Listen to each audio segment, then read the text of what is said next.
Today I'm feeling nice, nice, nice.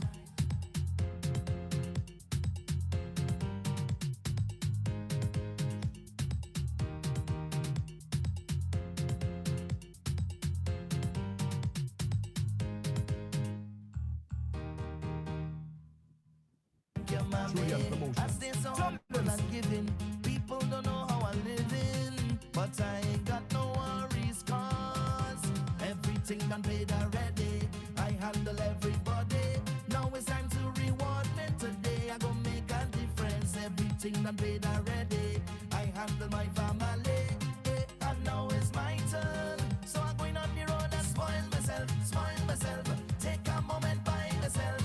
I need to pamper me, because in this life I work so hard for it, and I make so much sacrifice, Guys, why today I'm feeling nice? Today I'm feeling nice. Today I'm feeling nice. I say today I'm feeling nice. Take a little jump cause I'm feeling nice. Take a drink cause I'm feeling nice. Take a little wine cause I'm feeling nice. Today I'm feeling nice, nice, nice. Father, you bless me, although life might depress me. I was raised with so much faith. Thank you, mommy. Some people they rate me, some of them hate me, but I don't ever worry, cause everything done paid already. I handle everybody. Now it's time to reward me today. I gon' make a difference. Everything done paid already. I handle my family, and now it's my turn. So I'm going on the road and spoil myself. Take a moment by myself. I need to pamper me, because in this life I work so hard for it, and I make so much sacrifice, Guys, why today I'm feeling nice? Today I'm feeling nice.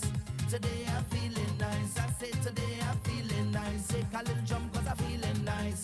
Take a drink cause I'm feeling nice. Take a little wine cause I'm feeling nice. Today I'm feeling nice, nice. So tell them that they can say what they want. I don't have to agree. You doing you, and I doing me. Yeah. I make my way. At the end of the day, I don't care what people have to say, cause I know that everything done paid already. I handle everybody. Now it's time to reward me today. I gon' make a difference. Everything done paid already. I handle my family, and now it's my turn. So I'm going on the road and spoil myself. Take a moment by myself. I need to pamper me, because in this life I work so hard for it, and I make so much sacrifice. That's why today I'm feeling nice. Today I'm feeling nice. Today I'm feeling nice. I say today I'm feeling nice. Take a little jump cause I'm feeling nice. Take a drink cause I'm feeling nice. Take a little wine cause I'm feeling nice. Today I'm feeling nice, nice, nice.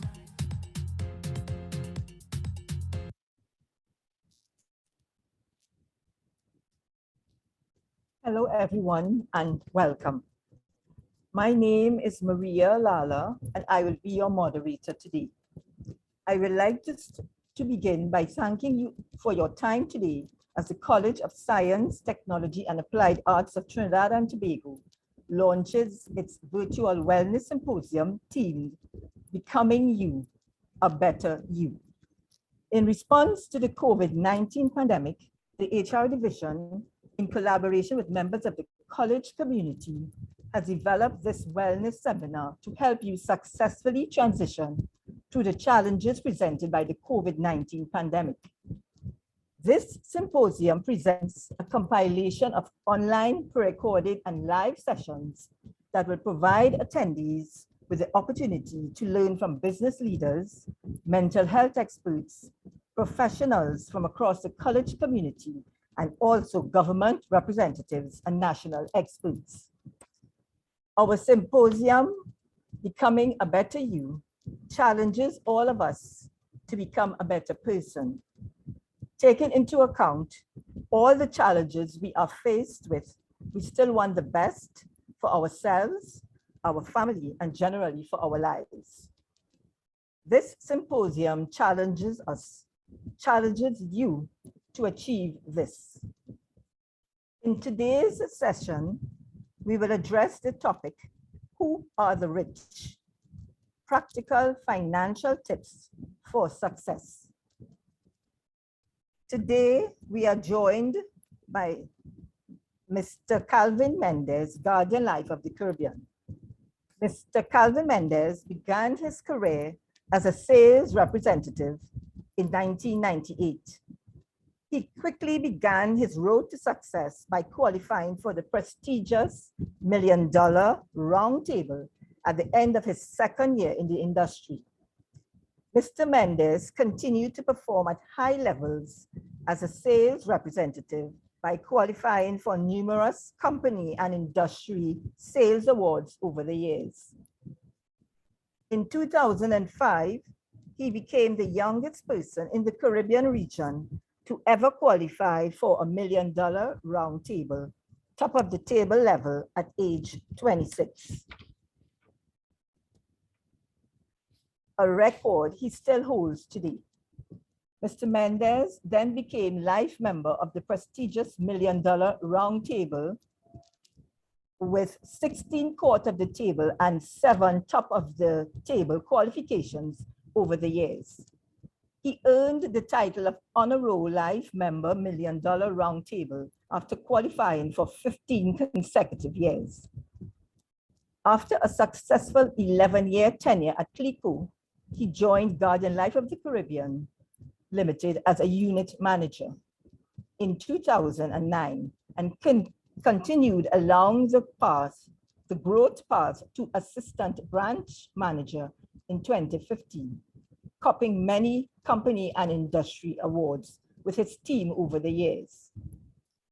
On January 1st, 2019, he was appointed to the position of branch manager. In his first year as a branch, his team made a historical mark in December 2019 when they produced the highest settled business in the history of Guardian Life, and further went on to achieve the Guardian Life Branch of the Year 2019 and 2020 award. His team was also honored as an industry luminary as they copped the TTAI FA Agency Branch of the Year 2019 award. Today, I present to you Mr. Calvin Mendez, Managing Director of Calvin Mendez Financial Services. Thank you, Maria, and good afternoon, everyone. You know, I have done so many presentations over the years, and even though for almost, well, for the last year and a half, we've been operating in a virtual world, I don't think I've ever gotten, I'm not used to still looking at a screen and seeing names and 1 or 2 faces and some pictures, because I'm a very expressive, interactive person. So talking and not hearing or seeing facial expressions is, I don't know if it's something I'll ever get used to, because you're never sure if you're engaging the crowd, if you're engaging people, but there are ways to do that and find out. So thank you very much, Maria, Alvanel, and Marcia, guys. Thank you for having me. COSTAT has been very, very, very dear to me over the years. We've done a lot of stuff together, and we've built a really good relationship. So let's get into it. I know I don't have too much time, so I might be going a little fast. So some of you feel free to stop me and ask questions as we go along the way, because we're just to make sure that no one's left behind. All right. So let me see if I could live up to the expectations that you guys have. All those things that Maria would have read, those industry just says that in the insurance industry, I and financial services, that I do pretty well. My branch, my team, and I on an international scale. So let's see what I could, if I could at least make you leave with one little tip that will actually help you going forward. All right. So I have a little presentation to share. Do I have sharing capabilities? I do. Yes, I can. Yes, I do. All right. So let's start.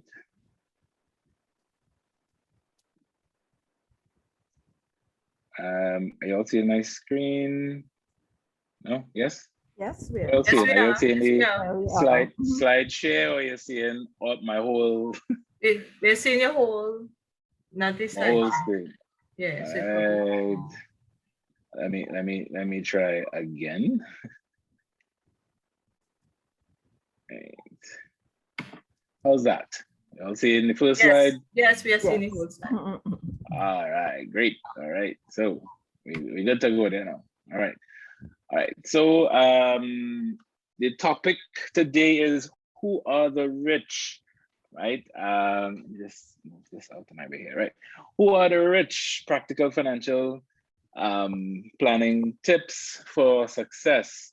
And I put in a little part there, getting started, because I believe that no matter how much we want to be successful, we must start somewhere, right?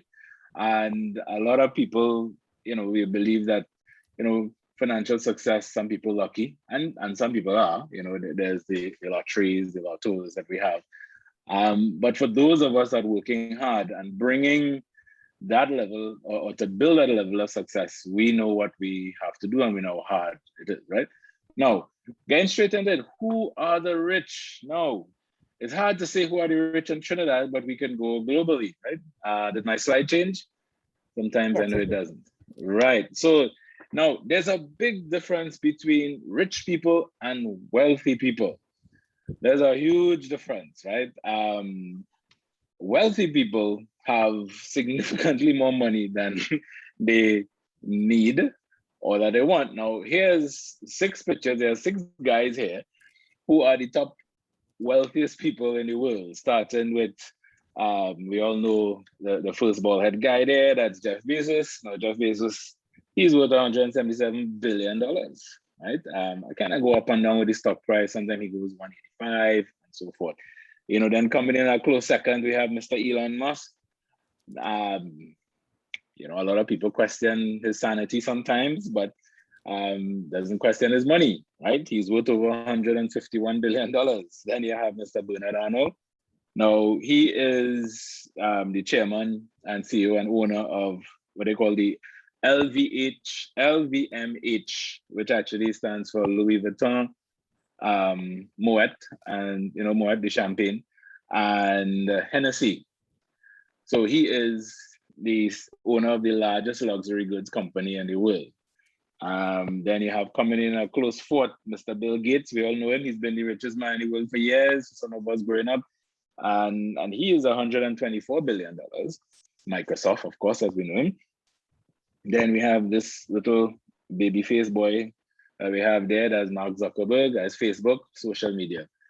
And I was going to stop at the top 5, but the last guy here, Mr. Warren Buffett, that's one of my favorite because he is in the financial sector and he is noted to be the most famous investor alive to date. Most knowledgeable investor, because his company Berkshire Hathaway has been investing in all different lines of business. If one man could spot a business, take it, read the balance sheet, see the potential, and turn it around, is Warren Buffett. Now, what does all these gentlemen have? And there are many more, right? Because apparently, actually, there are 2,755 billionaires in the world today. Yes, 2,755 billionaires. They actually make up, their estimated net combined net worth is just about $13.1 trillion. These 2,700 people that we have in the world. Now, what do these 6 men here have in common? I can tell you right off the bat. If you read up on any one of them and their bios and what's going on, you will see they all have discipline. Very disciplined guys. They have routines that they stick to, which means they have commitment. So they have discipline, they have commitment, and they have focus. They all had a goal, they all had a dream, they all started something. They're all self-made, and they've all built a business from the ground up. What else do they have in common? You're looking at 6 different industries, and they are the top in their field. Amazon is an industry by itself, right? Maybe we could call it sales, we could call it marketing, we could call it production, anything you want. You have Amazon, and Amazon is going to be around for a while because of how diverse they are. Elon Musk, I mean, that's technology. He really believes that humans could live on Mars. Some people believe him, some people don't, right? You have the luxury goods store. Bernard just, I mean, luxury goods. So that's where the wealthy people or the rich people shop, right? Bill Gates, Microsoft, that's tech, right? Highest, he is the best in his field. Mark Zuckerberg runs the social media world, right? And Warren Buffett runs the investment world. So there are many other areas, of course. You have companies like Google, who is, as they call them in the tech world, again, you know, a god unto themselves. Now, all these guys started off something, they had an idea, and they built it from the ground up. Now, that discipline, that commitment, and that focus that they all have in starting their business and remaining relevant and transforming. So, for example, we had Facebook, but some of you may know that, you know, Mark Zuckerberg is not just Facebook. He went ahead and he bought Instagram, and then he went and he bought WhatsApp. So you all realize that that whole social media communication network is pretty much controlled by him, more or less, right? I know he tried to buy Snapchat, he didn't get to buy Snapchat, so he was just looking at quantity market on when it comes to social media and data. Data, by the way, as people consider the new oil, right? The more data you have, or the company most data, they are what they consider the most powerful, right? Now, what that also brings these gentlemen and all these billionaires have is that they all have what I like to consider a growth mindset. Now, if you go on Google, you will find this image, right? What makes a growth mindset? What's a fixed mindset? Very easy to differentiate, right? Having a growth mindset is what will propel you in business and propel you into financial success. Meaning that, one, you can learn anything you want to if you have a growth mindset. When you're frustrated, or should I say, when I'm frustrated, I persevere. I want to challenge myself. When I fail, I learn. Tell me, I try hard. If you succeed, I'm inspired. If you succeed, I'm inspired. My efforts and my attitude determine everything. It starts with your mindset, right? It means that you have to be open, right? You can't look down on people. You can't be jealous of people, or you're upset this one doing well. No, stay in your lane, right?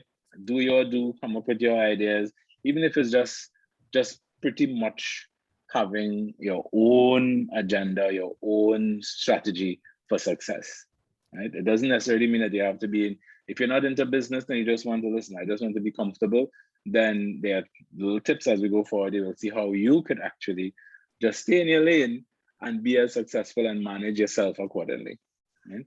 Now, Calvin Mendez branch. Now, we are the as they say, the industry says, the top branch in the country.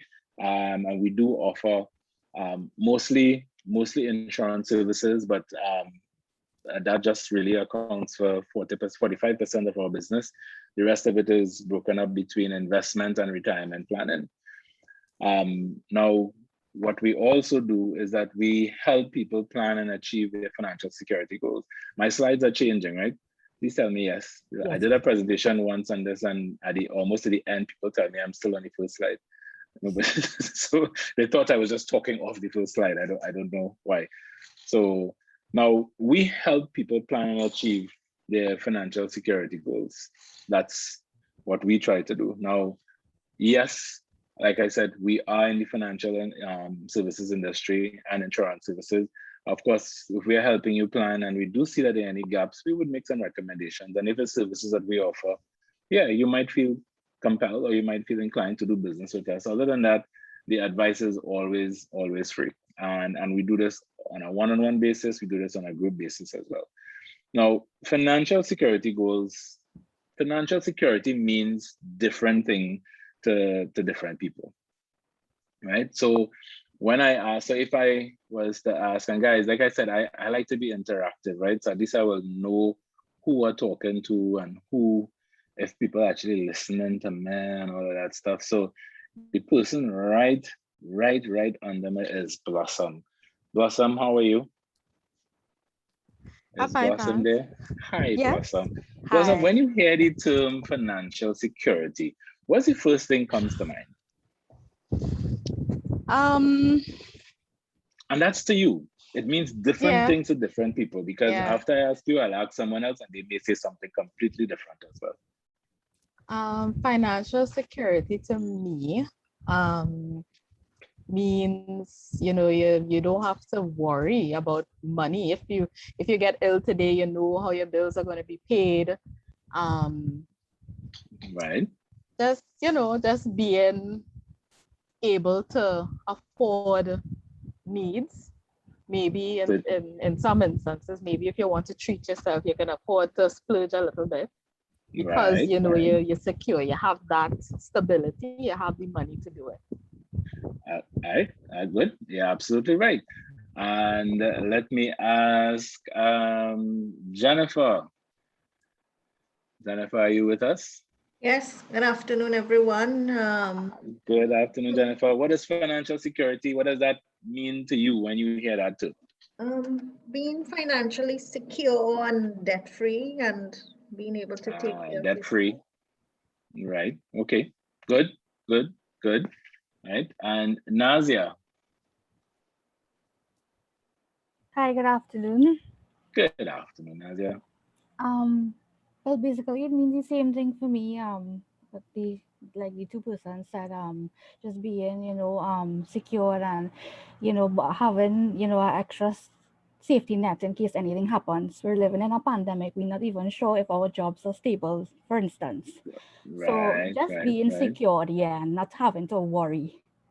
All right. Okay. Good. Now that's the thing. Now everyone, all three of you are absolutely right, because it would mean different things to different people, and it would mean different things in different amounts, right? So some people might, financial security for them means that they need to have $1 million, and some people might say, "Hey, I'm just happy with 100,000.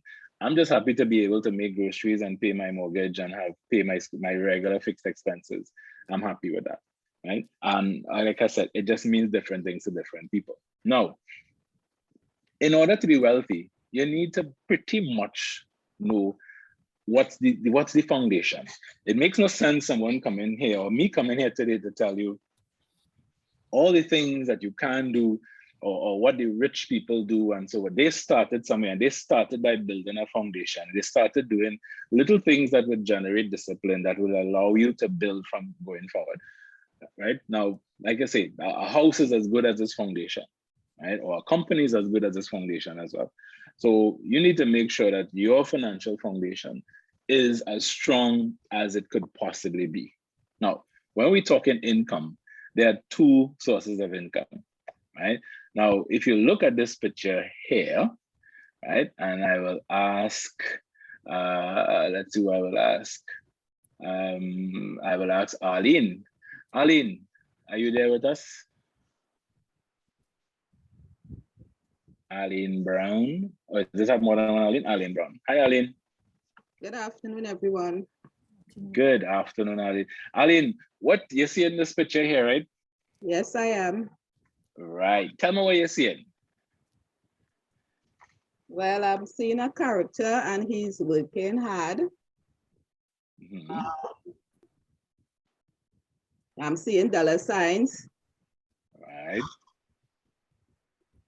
I'm seeing that one is working smart compared to the other person.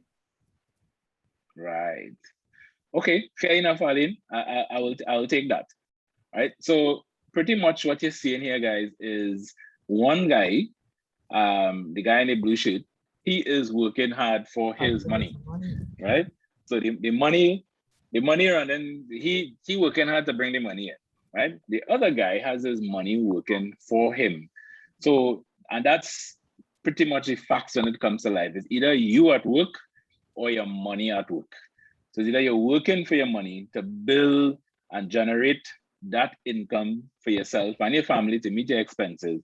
And then there's another level when you actually start putting aside that money and putting that money to work for you.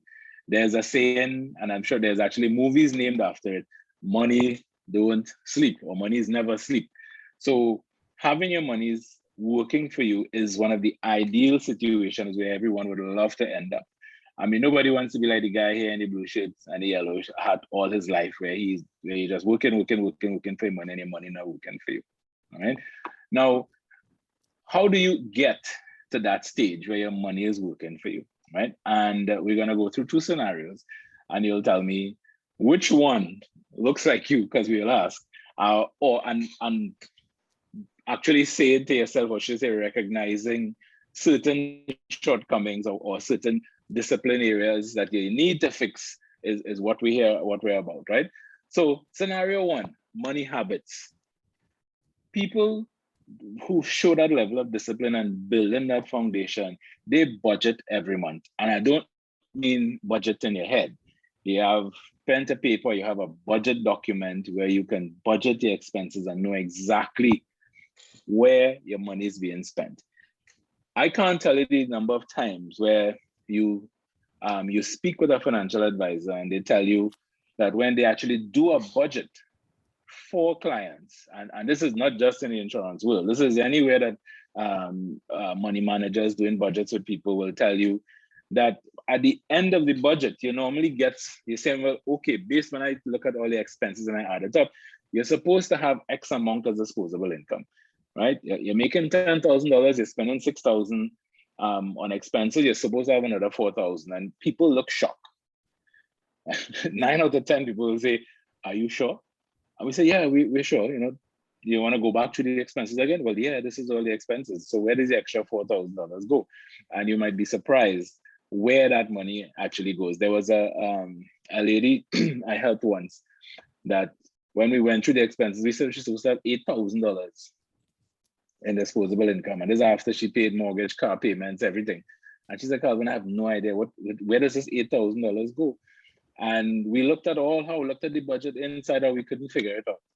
Not realizing that, and that actually I started putting that into my advice, is that the eating out, you buy breakfast, you buy lunch, so you're still spending a whole whack of money on grocery items, but you're still eating out. And just, if you sit down and just do the maths, that if you buy breakfast and you spend $50 on breakfast, let's take it down a bit. Even if you go and you buy your Rituals coffee or your Starbucks once a day, you would be surprised you're spending $22 if you're buying just a latte, right? That on a daily basis could work up to, I didn't do my maths, multiply by 30, right? That's over $600 a month, right? In coffee, right? You talk to a smoker and they say, well, how much money do you spend on cigarettes? And you'll be surprised you spend $40 a day. 40 by 30, that's $1,200 a month in smoking alone. So people tend to wonder, well, my goodness, I can't save. But when you look at certain habits, you realize that is actually what we call hemorrhaging, that you don't even realize is happening, right? So your budget helps you track your expenses, right? You save for peace of mind, right? To make sure, that's how someone said financial security, I should be able to afford my family. If I want to take a vacation, I could take a vacation once a year. And all those things are fine. I mean, you don't deprive yourself just to save, right? You make sure that you're comfortable, because that's what financial security is about, right? Your insurances, do you have your insurances in place? I mean, a lot of people don't stop to think about, they think insurance is an expense, but it's the only really form of investment that creates an estate by pretty much the stroke of a pen. Think about it. I mean, ladies, if your husband is, and I'm saying that because a lot of women here today, if your husband is the breadwinner, or is a dual income household, and 50% of the expenses being paid by one partner, if that partner is not there, that's a huge deficit. That means that you are now responsible for the other, for 100% taking care of your family. Now, if that happens, how can you save? How can you invest? Because if all your expenses is not going, there's no money to put aside. So how do we protect that? Insurance comes in pretty much handy, and we'll touch a little bit more as we go down, as that's another further slide. Preparation of a will. A lot of people, we keep our personal finances close to our chest, and we don't like to say where our stuff is, but is there that one person that knows your business, that knows where everything is? If you don't have that, create a will. Okay, you don't want to tell anybody, but tell them where it is. Tell them who the attorneys is, so you can keep your stuff private still. But there are a lot of people, years pass before they find out, and when 2 years pass, they dig up in a box and they find a document and say, oh, I didn't know mom had this, I didn't know my wife had this, I didn't know my husband had this separate. Make sure all your finances stuff is in one place, right? And having a lot of those things, I mean, when you have it documented, then you can see your net worth.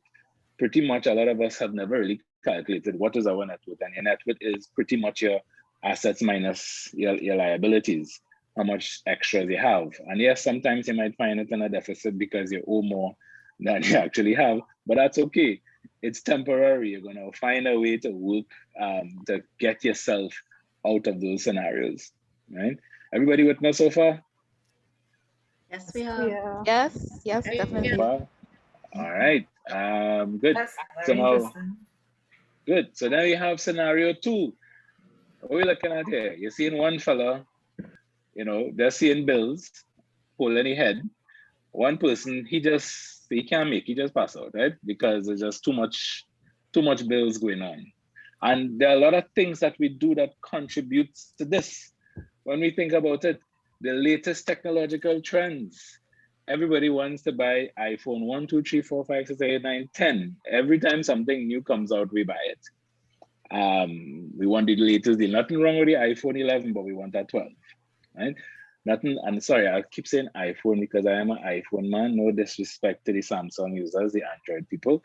We know we have a little silent battle going on quietly amongst each other, thinking that our phones is the best, but that's okay. We understand that, Android has not accepted that Apple is the best just yet. So moving right along with that little argument there.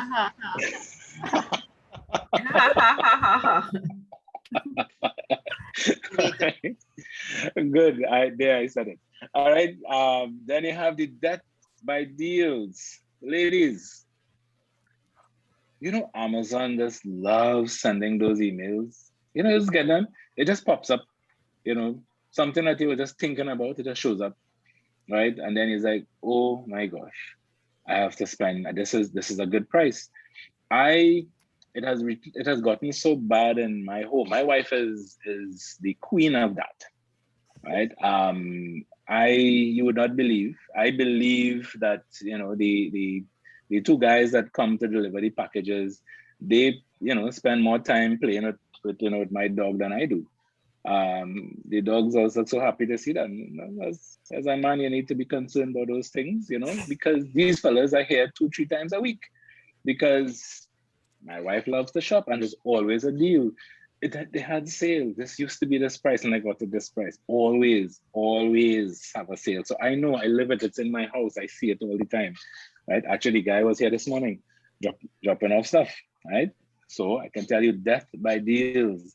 There will always be a sale, always, and it's just gonna hurt, right? That's where the shopping comes in. And yes, some of you say, but shopping is my therapy. That's how. That's how I get by, and that's how I relieve the stress. You want me to go and drink? I don't want to go and drink. So I rather shop and spend the money. Understand what that is doing for you, right? If you're looking down the road, you want to get that financial stability, you want to have that financial security, you want to build that net worth, you can't have certain things sucking you. So when we started by saying discipline, the wealthy people have discipline, they have commitment, focus. You all realize that all the other guys there had on suits. Mark Zuckerberg is known for wearing a gray t-shirt. If you ever Google his closet, you will see that he has gray t-shirts and hoodies. That's what he wears.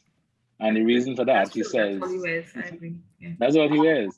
And he says the reason for that is because the time it takes to match and get clothes mentally, he doesn't have the time to sit down and think about what to wear. So you know what?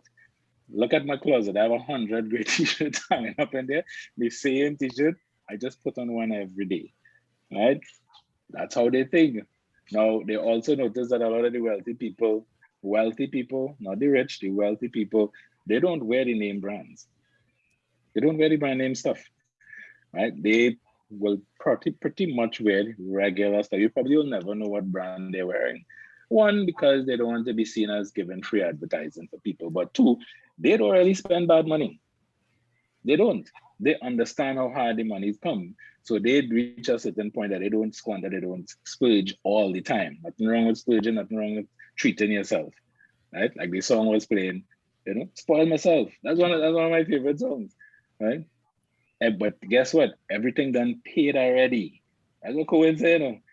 Everything done paid already. I handle everybody. Now it's my turn. Nothing wrong with that. But you also need to, if anybody ever read Rich Dad, Poor Dad, wealthy people pay themselves first, then they pay everyone else. That's the first thing they do. Everyone else gets paid. You have to look after the future you, right? Don't allow yourself to be controlled by debt.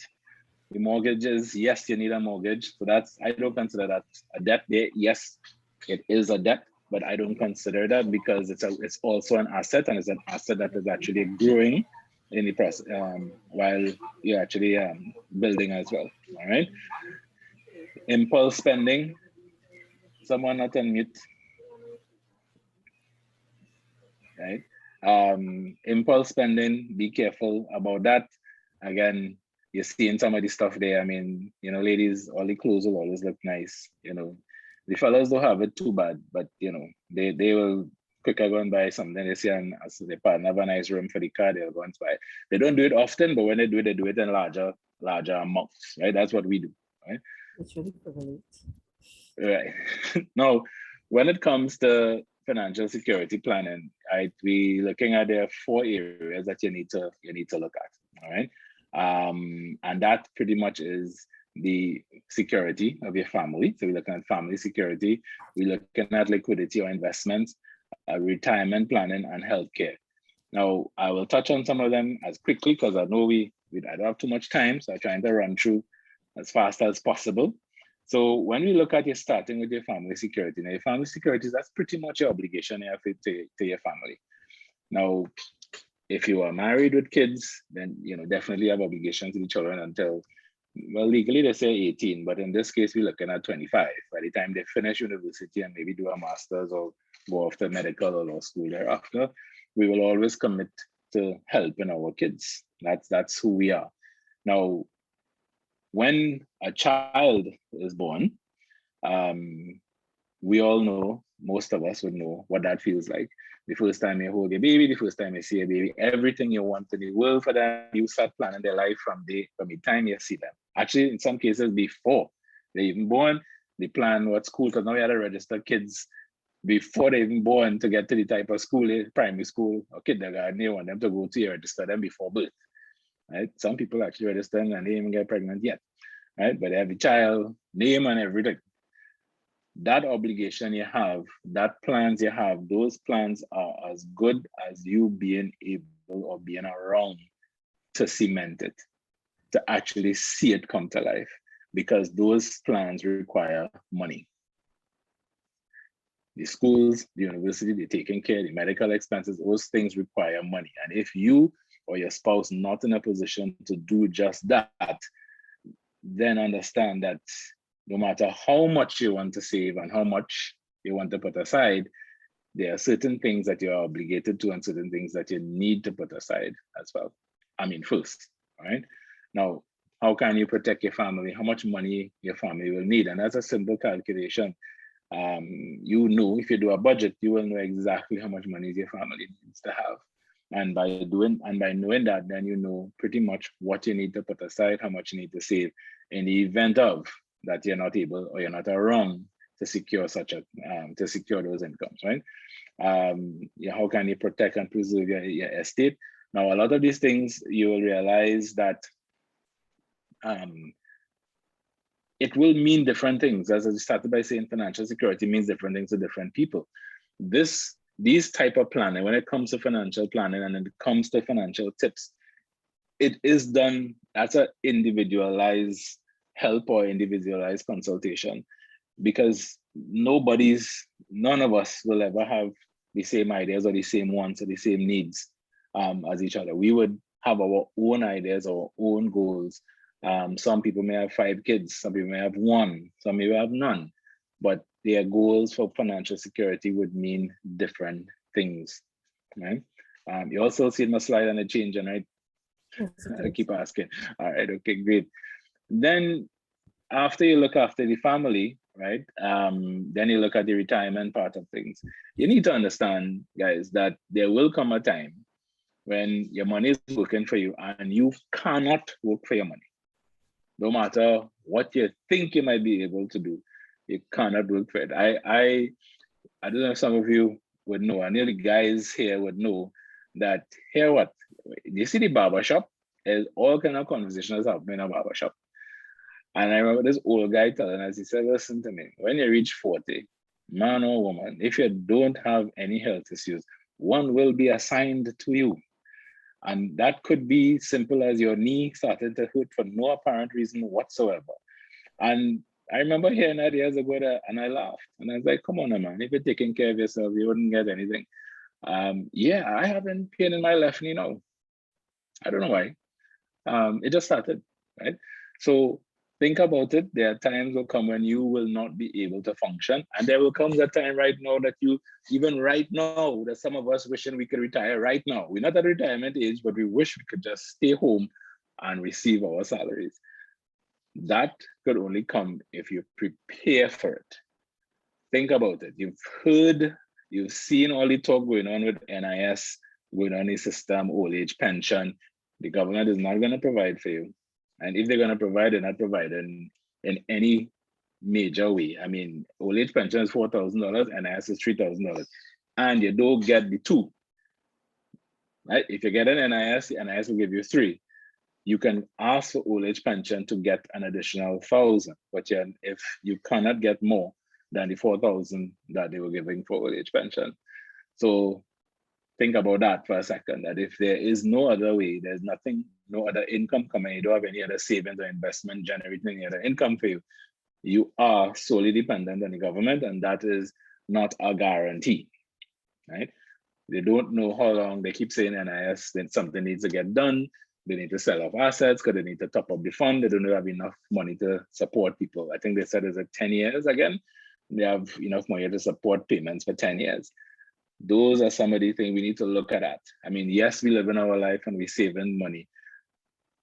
Do we have enough put aside that when we reach that age or that ripe old age where we could now take some time, travel, do what we need? Where does the money come from? Right? And of course, exactly. Where does the money come from? What investments? What can I do? What will I have to maintain my lifestyle? Right? How much money will I need to live? Again, all those things are individualized. You need to think about this and ask yourself those questions before, right? Taking this little parasite that we have called inflation that eats away on our monies every year.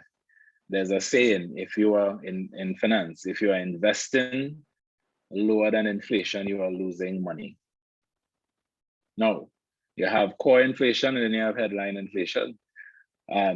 Inflation in food and travel. Right now, the highest level of inflation that we don't look at is food, travel, medicine, right? And they are extremely, extremely high. I don't know what it was recently, but I know in 2019, I believe food was 24%. I don't have the exact figures off the top of my head right now, but it's not anywhere with core inflation, which is 5 and 6. It's nowhere around there. So think about it. If you're spending X amount of money, I think travel was 16. I remember that.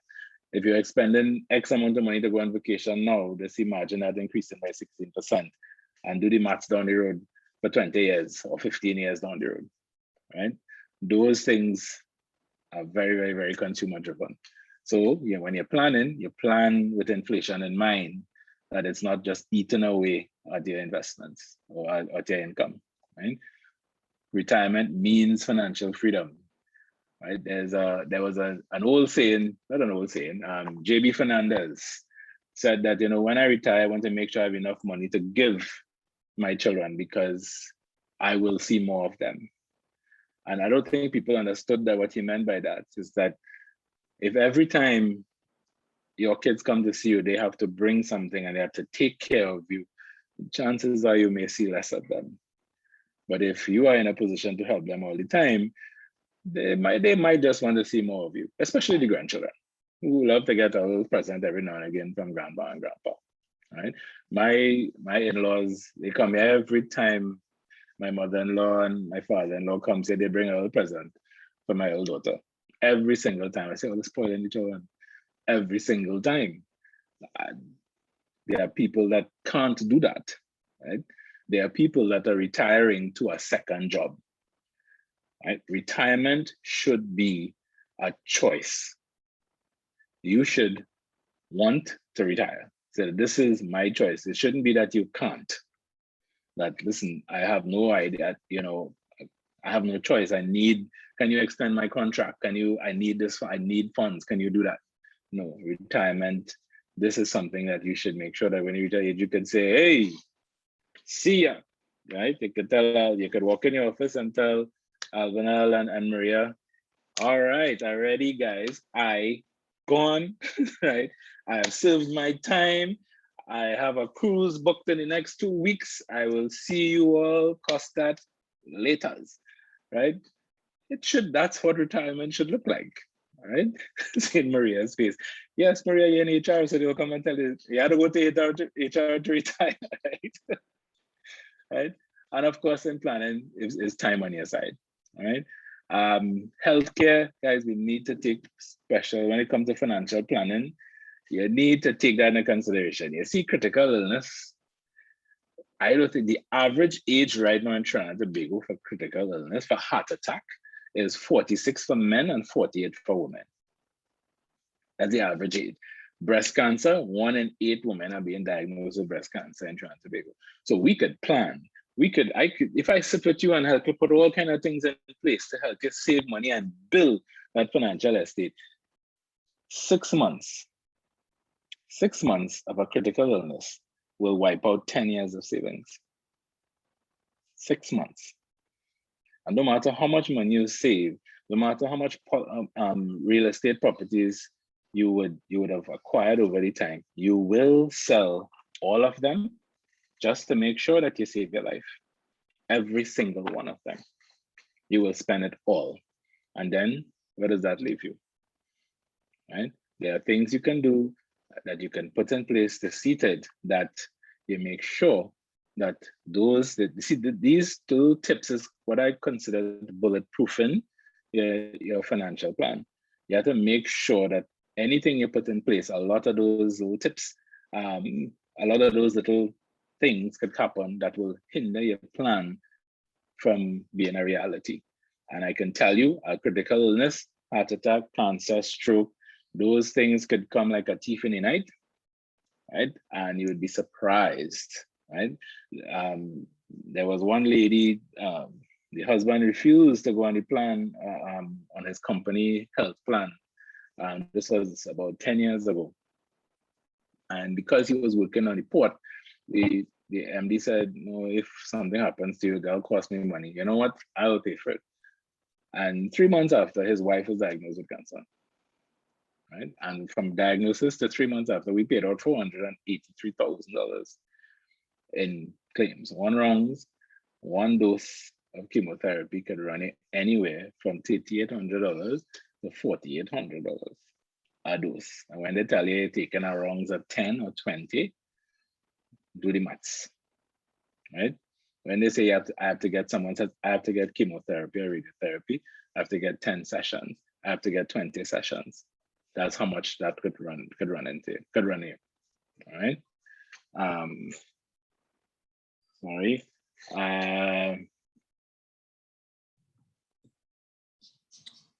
Hold on. Are you guys still hearing me? I'm getting a little freeze here. Yes, we are. Okay, great. All right, wonderful. Yes, we are. All right, good. All right, so then you have, think about with those things happening, difficulty to maintain and continue your goals and your family, your home, education. I don't know if you all would have experienced this, but there are kids that I know would have had to leave university and come back to Trinidad or drop out university because they have to help out at home. These are the things we see when we're looking at planning, right? I have a client, business was generating over $30 million a year. And he had 3 heart attacks in 2 years, right? And he's still alive. His business right now just generates just about $4 million in business because he cannot work more than 2 hours a day. Right? He can't, right? Can't go through the day. He gets up, he goes on, he does his little stuff with the business, he can't go in the office. Anytime he goes in the office, his blood pressure skyrockets. He has no choice. There are worse things than dying for business people, right? Or even us regular working people, to sit down, just to try to comprehend that, listen, I am critically ill. I have cancer. I have a stroke. My family is suffering and there's nothing I can do. And you have to watch that, right? So it doesn't matter. So again, foundation, you need to make sure that these things are put in place to make sure that when you're ready to run and you're ready to start a plan to go ahead and run that business or to have that savings and make those investments, that you have stuff in place. Right, moving a little fast, investment time. Now, the first investment you should make is your emergency fund. That's the first thing. Before you start to invest in anything, make sure you have, and that should be at least 6 months of your salary. That's the first thing, all right? That you put on 6 months of your salary. Now, if you find a way that you can take 1 month, invest it in a business and that generates some more business, more money for you, and you can take back out some of that income and create that emergency fund, make that your priority. Because I think it was, who was it? Was it Blossom? Somebody said, we don't know if we'll have a job with this pandemic. The people who have the emergency fund sitting down with 6 months, and some people actually have 12 months, they sit and they're comfortable, right? They're like, okay, great. I'm okay if something happens and I have time. I lose my job, I have time to actually find another one because I have enough money set aside where I can pay my bills, right? Right. Then, of course, you take advantage of all the investment opportunities. Mutual funds.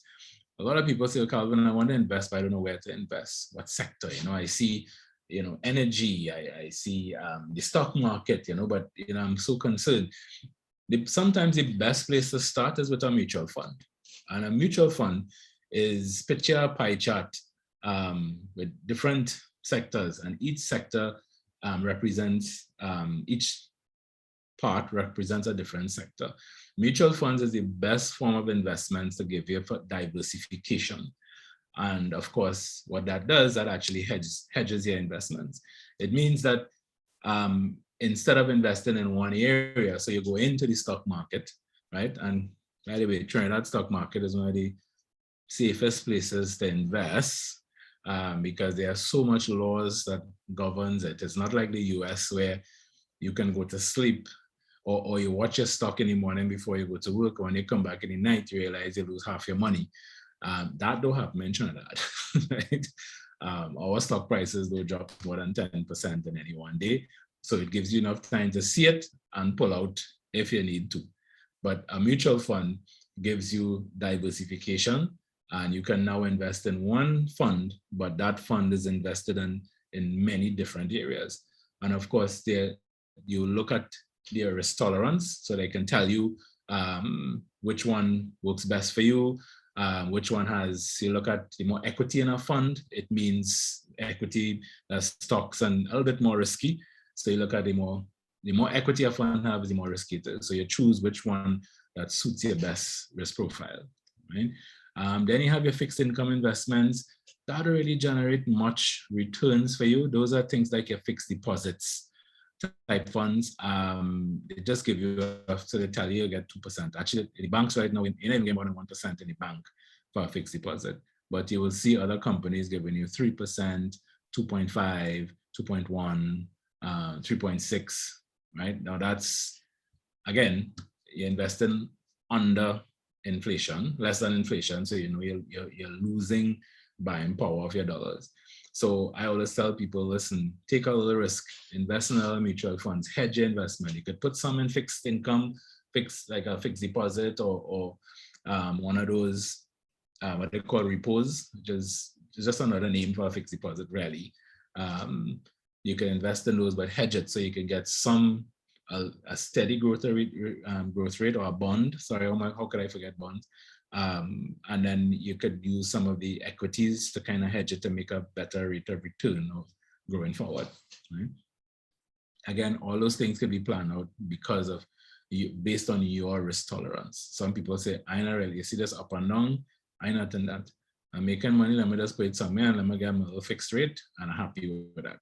And that's fine, right? Real estate, very good form of investment but always remember, with real estate, you make money pretty much either when you rent it, and when I say money, I mean liquid cash, either when you rent it or you sell it for a higher price. That's how you make liquid cash from real estate. Of course, you make money on paper, which is, they call it equity. You buy it for $1 million and 5 years later it's worth 1.2. It means you made $200,000, but it doesn't mean it gave you $200,000 cash in your hand. So you got the equity value there. But if you're renting it, then it brings rental income to you, right? But of course, where, how, what type of property you should get always plays a big part. Some of you, if you're from the Port of Spain side, I don't know if you've ever driven past One Woodbrook Place in the night. Years ago, One Woodbrook Place, people bought that as investments, and a lot of expats was renting there, and people were getting rental income, $5,000, $7,000 US a month. Now those same apartments, you can get them for 20,000 TT, 15,000 TT. And I'm telling you, I have clients who have a lot of clients who own those apartments. They don't have that much expats in Trinidad anymore, so the rental market is going down. So there are some people that tell me, no, I bought this place at X amount, $4 million, and that's when my retirement income, because I'm getting 5,000 US a month. Those same people getting 2,000 US a month. So if you were banking on that rental income as your retirement income, you shouldn't do that, because there would be fluctuation throughout the years. And the last thing you want is having your retirement income fluctuating, right? Especially when your expenses not fluctuating. Right? Then, of course, well, you have the stock market. You could go bold, go brave. Like I said, trade out stock market. It is risky, but it's not as risky as you hear in the US, where companies disappear overnight. We don't have that, all right? So you can, but of course, you sit down with a stockbroker, and they will be able to advise you accordingly, whether you want more the blue chips, which is the more secure type companies that you could buy the stocks in, right? And there's nothing wrong with that. You buy a few, right? All right, so everything I touched on pretty much is you taking those steps to manage yourself, right? And just making sure that you act, and act means action changes things. That's all I say, right? Comes to financial planning, stop making the excuses. Don't compare yourself to others.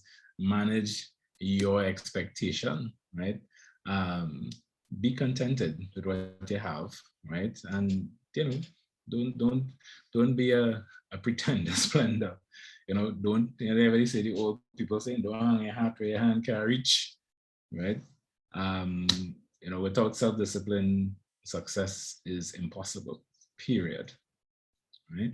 So, ladies and gentlemen, that's it for my little talk. I hope I didn't bore you guys, and I hope you all are still awake. I can't tell, you know, if you're all still there, but I see Maria is awake, so that's good.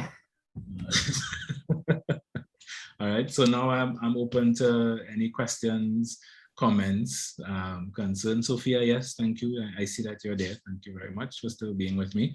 And you're awake, that's good. All right. So well, thank you very much, very informative session. I appreciate that. All right. We had Yes. a hand up. Lisa Sandy. Lisa, do you want to ask a question? Mhm. Lisa? Hi, good day, everyone. Mr. Mendes, you had mentioned that the mortgage or like house is not a asset or is an asset. That what It's you an asset. Yeah. I don't consider it it's not a debt or- liability. yeah, Don't yeah, consider it a debt, yeah. yeah, yeah. Okay, because I heard another school of thought saying that even though yes, it's a mortgage and you have at the end of the day you have a house, it's still a liability because it you still have to spend money on it. It's not bringing in money. So what they had labeled as an asset is things that will bring in money, unless it is something like an apartment, which is actually bringing in revenue for you. So they sort of label it as an A liability. yeah. Yeah. Yeah. You see, now again, there's something missing from that equation from the person who said that, because your property price will go up. So when you say it's not generating an asset, is something that generates income for you.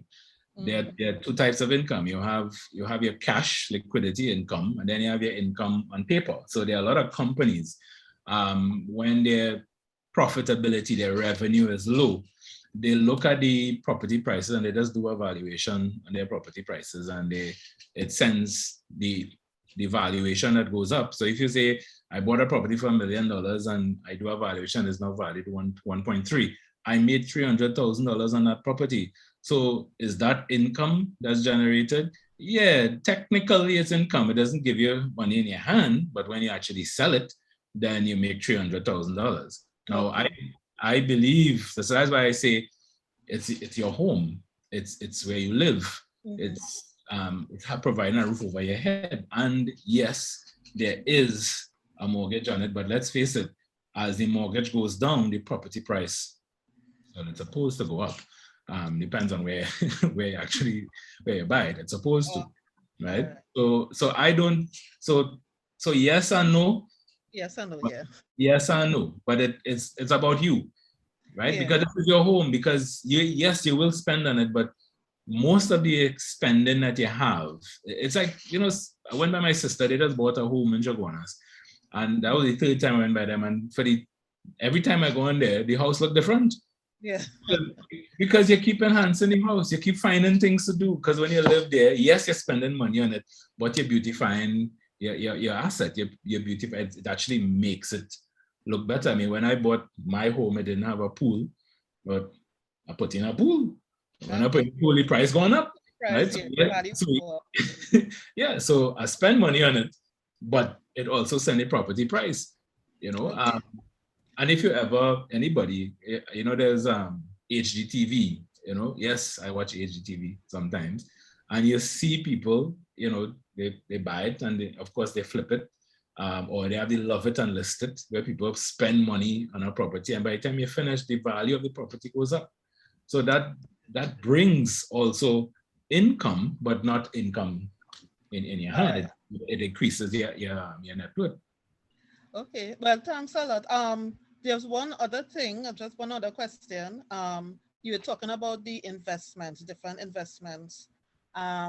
Personally, I don't find, well, things like in the bank, of course, the interest is very low, so you don't really get much. But No. There's a lot of talk about the Forex. What are your views on the Forex trading? I get this every time I get this presentation.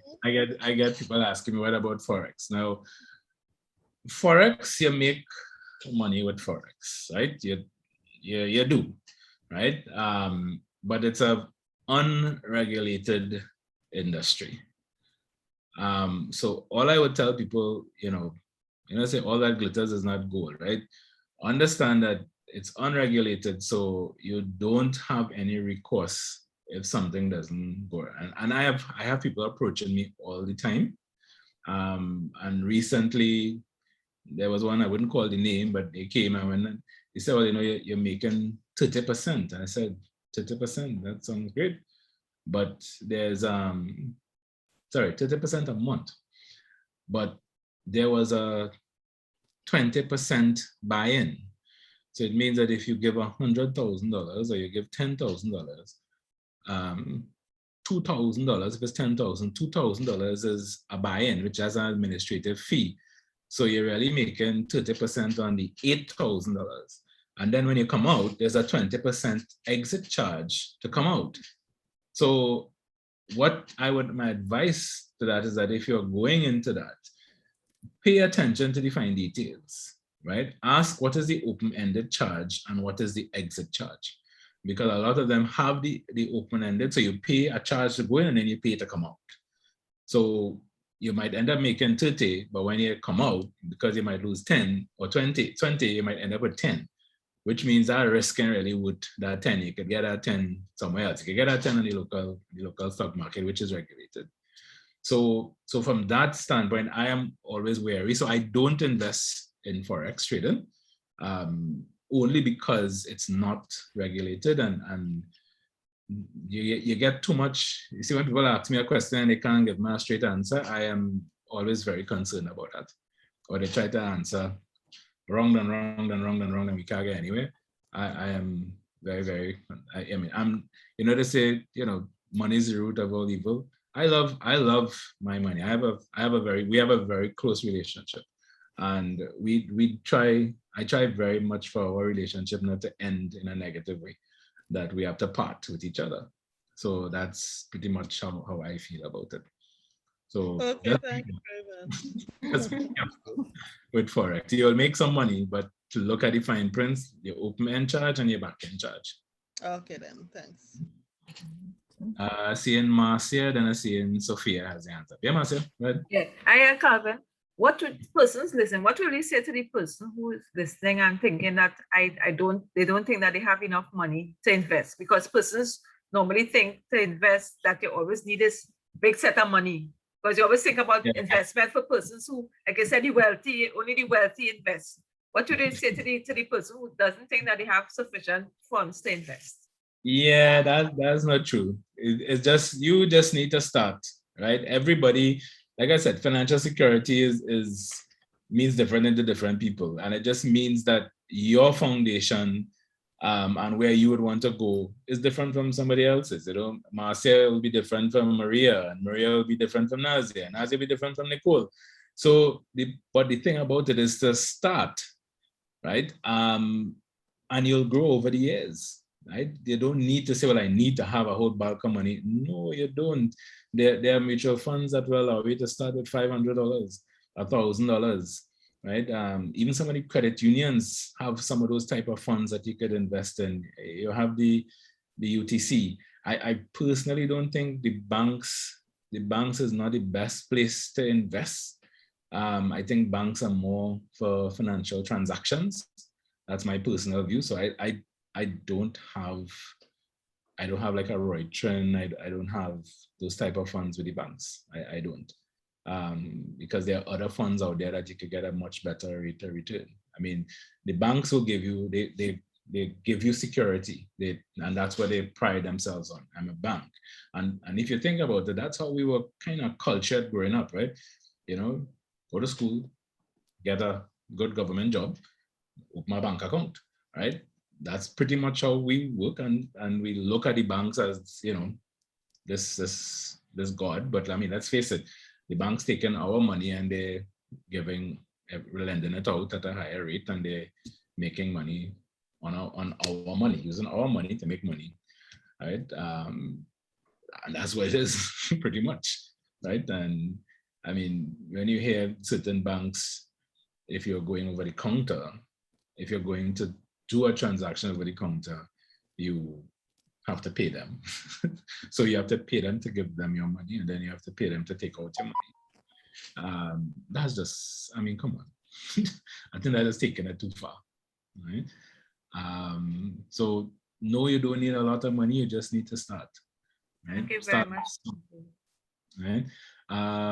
See Sophia, and then yes, I think Dr. Matthew, and that same question too, Dr. Matthew asked if you could recommend recommend the names of some of those such funds, some of those funds, if you know. Funds. Okay, and then I see Cordelia had, can you explain? Cordelia Stewart. Asked if you could give us some more on the stock market. All right, okay. So let me go with Dr. Matthews first. I would recommend that if you're looking for places to invest, you see a lot of us see the banks, right? But you have a lot of brokerage houses around, right? You have the KSBM, you have, I must say, Guardian Asset Management, right? Because I do work at Guardian. The Guardian Asset Management, you have Boss Securities, you have Shepherds, and a lot of these companies, they have private wealth services where they could, well, you can't, an individual can't just go on the stock market. You must go through a broker, right? So some of those types, now each one of those companies have different types of funds. And what they should do with you is assess your risk tolerance. And your risk tolerance, there's actual form, or there's a questionnaire that you do that will determine your risk tolerance. And then that will guide them into which funds or which investments to recommend for you. So you might be thinking you're a risk taker, but by the time you answer this question, it tells you you're not. So it means that it will hurt your belly when you watch and you realize that your price, your money is going down after 6 weeks or after 3 months, right? Or you buy a medium, so you have short-term, medium-term, and long-term investments. And you buy a medium-term investment. So short-term is anything under 3 years, medium is 3 to 5, and long-term is over 5 years, right? 5 and 7 years onward. So you buy something, you buy a medium-term, and when they tell you medium-term, meaning you expect to see a bit more growth in the long run. So it means that in the first year, you don't see anything. And when you get a statement, you hold your belly and you can't sleep the night because in the first year, you realize your investment dipped less than what you put in. So people start to panic. And that's the worst thing to do. When you panic, you go and pull out your money, which is how kind of going what Cordelia is asking as well with the stock market.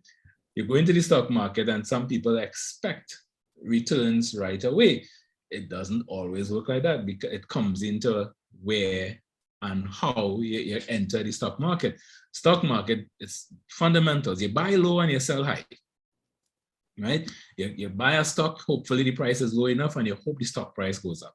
You buy into a company that actually pays dividends, which means the company is profitable and they pay a cost, or should I say, I'm trying to break it down as easy as possible. They pay you a certain figure per share that you have. So they tell you, well, the dividends we're paying is 25 cents per share, right? It means that if you have 100 shares, for every share you have, you get 25 cents. So if you get $1, you get extra. So you get $100 in dividends, but you still have your shares and your share price is still going up. Now, again, it depends on which share you buy. You go and you buy, like, there are a lot of people who bought First Citizens when they first came out, right? And they bought it at $23 and now it's $39 and it's high up there. These people are smiling. And these people tell you, hey, I invested in the stock market and I bought FCB shares and I made my money double, right? Or earn 50% of my money. And then you run and say, well, FCB is a good share to buy. And you run and buy FCB, but you're buying FCB at the highest price it is right now. So when you buy it there now and the price drops 10%, then you say, but how come I'm not making any money? It's because of where you entered the market, at what price you purchase those shares at, right? And of course, well, you always make the old dividends. You get that check that comes in the mail. You could choose to reinvest it or you live off that. Right? So, but of course, you don't go, if you're going to the stock market and you're now entering, I mean, I wouldn't recommend you go and buy a $100 stock, right? Which is like a Republic Bank stock, or you buy a $40-something stock. You know, you go for the ones that you look at the trend, which is why a stockbroker will help you. You look at how the stock performed over the last 3 years, over the last 5 years, and any fund for that matter, right? And always remember that past performance does not guarantee future performance, right? So, and understand that as a risk that you're facing there, right? So I hope that answered your question, because I see a laugh, like that happens already, that belly pain that you get No, I can imagine feeling that belly pain. I will feel that. It is. Thank you very much. Right. Cordelia, I don't know if I kind of touched on your question as well, or if there's any particular question you have on the stock market in particular. Or did I give you a brief overview? Because you see, sometimes you don't need to understand the real fine details. Once you understand the concept of what you're getting into, and you know which questions to ask, and the fundamentals is pretty much when you're looking at funds, you know you must understand that there are charges, right? Because your fund manager, even when you're buying stocks, the stockbroker, you're asking what is your fee, right? Is either he taking 1%, 1.5%, 2%, 3%, 4%? You need to ask those things. Right? A lot of people, they don't, you get a statement, you realize, say, what is this fee about? And then you call and you say, oh, that's our fee. I thought you understood that. You know, stockbrokers don't work for free, right? Mutual funds, they have, if they don't have an open-end charge, they tend to have a back-end charge. If they have neither, then there's a management fee. Whereas the company says, well, hey, listen, I will manage the fund for you. I will take 1.5% or one of the overall fund, and that's my management fee because I'm managing the fund for you. All right. I'm not charging any open-ended fee or any back-end fee. Some of the questions that those are some of the things you need to ask. Sophia, you're there, or where's Sophia gone? Yeah, I'm here. You sort of answered the question that I wanted to ask. It was concerning how do we get more information concerning investing into mutual funds and the stock market. Right. Again, there are a lot of the brokerage houses there that you have. The central bank has a lot of them on their websites. If you go to the SEC will tell you all the stocks, their website will have all the stocks that are there. But sometimes the best is, we are not in a stage in Trinidad where you need to pay a broker personally, right? We all, and I'm saying we all work as, we get paid commissions. I mean, I work at Guardian and I get paid commissions, which means the company pay me a commission, right? But the commission comes out of that management fee that you have in most cases, right? So having a broker and advisor is the best person to talk to. Wise is a stockbroker. Didn't hear you. Oh yes, they are. I don't remember all. Yes, yeah.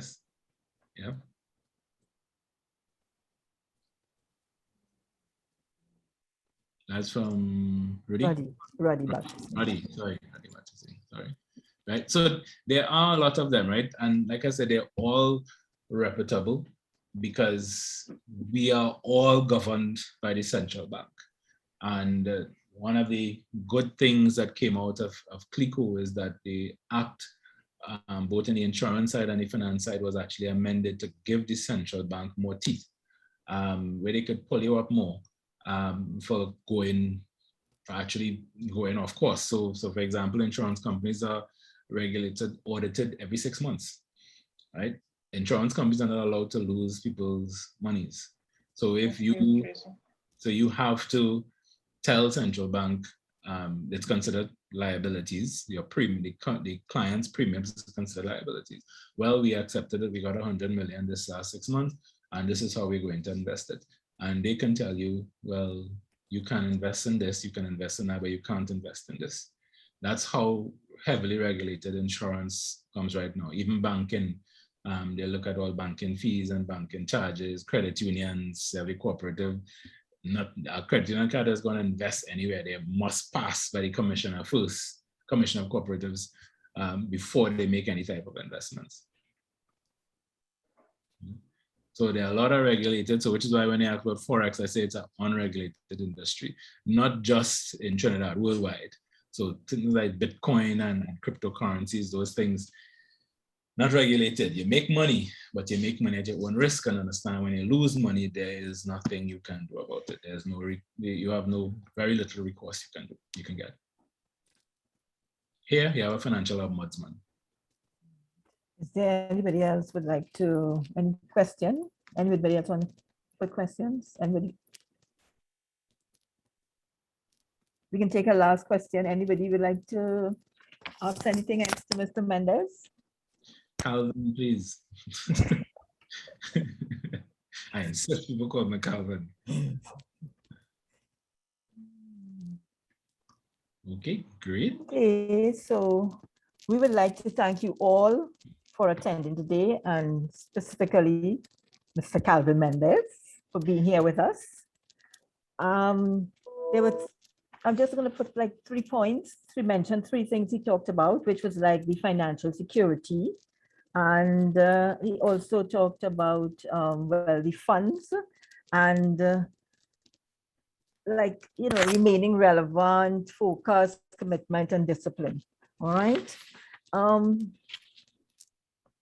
These sessions can be viewed on our YouTube channel, COSTAT YouTube channel. There are points that will be received for attending each session, and at the end of the series, a quiz will be given to determine who receives a prize. Our next session will be on Thursday, the 5th of August, and the topic will be entrepreneurial hacks. This will be done by one of our own, Dr. Priscilla Bahor, a senior lecturer in the Department of Management and Entrepreneurship. And if there are any further queries concerned, could you please contact us at hrservices@costat.edu.tt. And thank you all very much for being here with us. Thank you again, Mr. Mendez. Calvin. Calvin Mendez. Thank you, Calvin. It's just a habit. All right. Thank you for having me, everyone. I appreciate it. Thank you very much, Calvin. Really appreciate it. Thank you. Thank you very much. Thanks, everyone.